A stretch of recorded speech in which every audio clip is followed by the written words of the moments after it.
fritters is a real treat for my lot. So good. Take your bananas, and to get them really nice and soft, just rub banana. Sift together flour and baking powder. Sugar into the flour.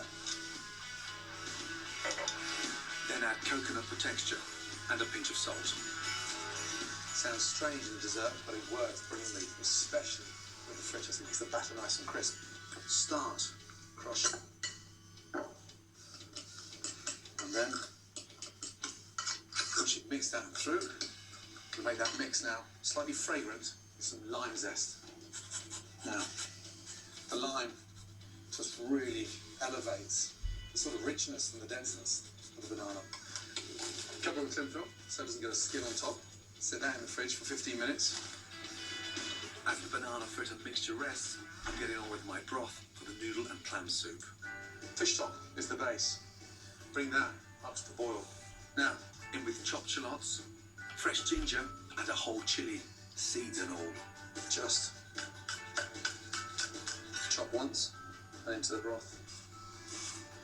Bring up to the bowl, let it simmer. Galangal is sort of almost like a softer version of ginger, slightly milder.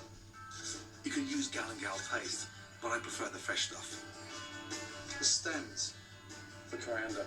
We'll finish the broth with the heads, and that's what endeared me to this Southeast Asian style of cooking. Across my travels there was there's no waste. In lime leaves. For me, one of my favourites. Incredibly pungent, strong, full of flavour. Just tear them in. Now, the lemongrass.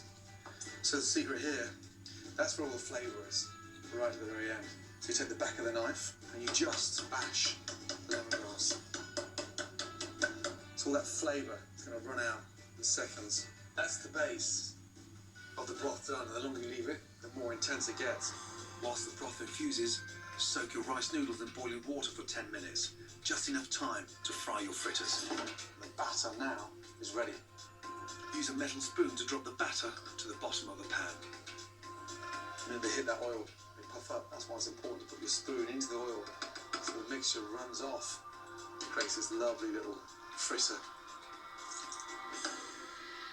And then gently fry. Get a slotted spoon, nice and carefully turn them over. The smell of that lime is extraordinary. Fry for 2 to 3 minutes. As they start floating, it signifies the fact that they're cooked.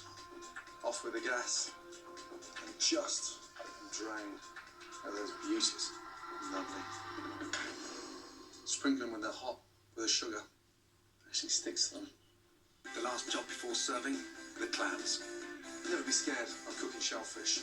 The most important rule is if they are slightly opened, a millimetre, discard it. Make sure mussels, clams are always tight.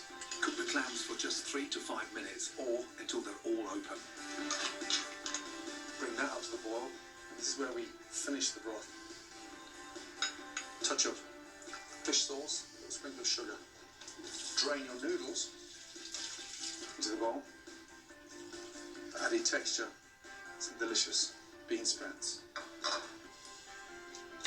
Get your lime, fresh squeeze of lime juice in. Beautiful. Literally, as the stock comes up to the boil, the clams open automatically. So they cook beautifully. The flavour from inside the clam has enhanced the broth. The smell is incredible. The clam's cooked, finish with fresh coriander and serve. There you have perfect lunch. A delicious, spicy clam noodle with an amazing banana fritter.